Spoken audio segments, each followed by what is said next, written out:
Nous sommes à Las, à côté d'Angers, où la société Dufeu, filiale de Veolia Propreté, exploite une plateforme de 10 hectares pour le recyclage du bois et du compost.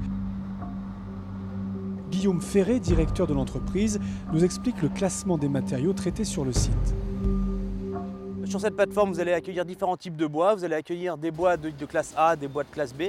Les bois de classe A sont des bois qui n'ont pas subi de traitement particulier et qui vont plutôt être orientés vers du bois de chaufferie ou du bois énergie. Et après, tous les bois de classe B, qui sont plutôt des bois ayant subi des traitements, vont plutôt être orientés vers le bois panneau pour refaire des panneaux de particules.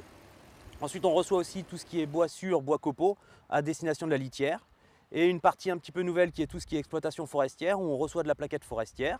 Et cette plaquette forestière, on l'intègre soit en paillage, soit en bois énergie. Les matériaux de recyclage sont fournis par des industriels, par des artisans ou encore par les collectivités locales, grâce au système des déchetteries alimentées à leur tour par des particuliers. Un circuit bien rodé qui permet à cette plateforme unique, par sa polyvalence, de recycler une grande variété de produits bois en un seul lieu, permettant de réaliser ainsi de grosses économies d'énergie et de transport. Mais voyons en détail les divers produits issus du recyclage, comme par exemple les copeaux de bois.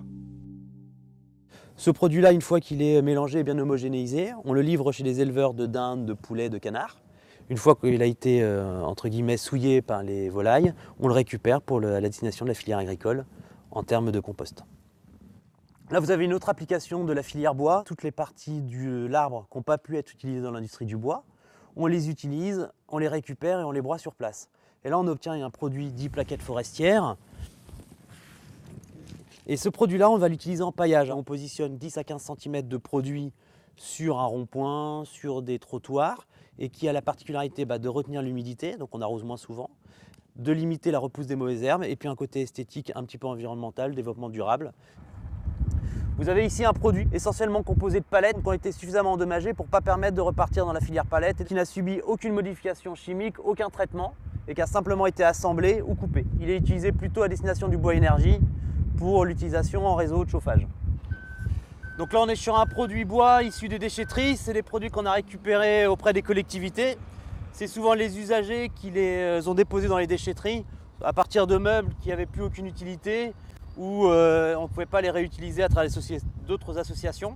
Donc on les récupère sur la plateforme, on les trie, on les met comme ça en andin et à partir de là, après, on fait une opération de transformation pour retourner dans l'industrie du panneau pour refabriquer des nouveaux meubles.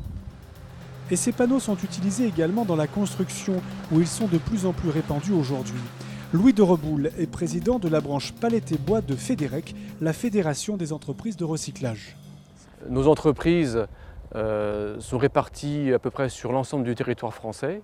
On peut dire qu'aujourd'hui, toutes les tonnes de bois de recyclage, quelles qu'elles soient, même des petits volumes, peuvent trouver des solutions de valorisation. Les entreprises du recyclage, bien entendu, travaillent aussi avec les concepteurs des objets en bois pour essayer de trouver des possibilités de valorisation sur l'ensemble des produits.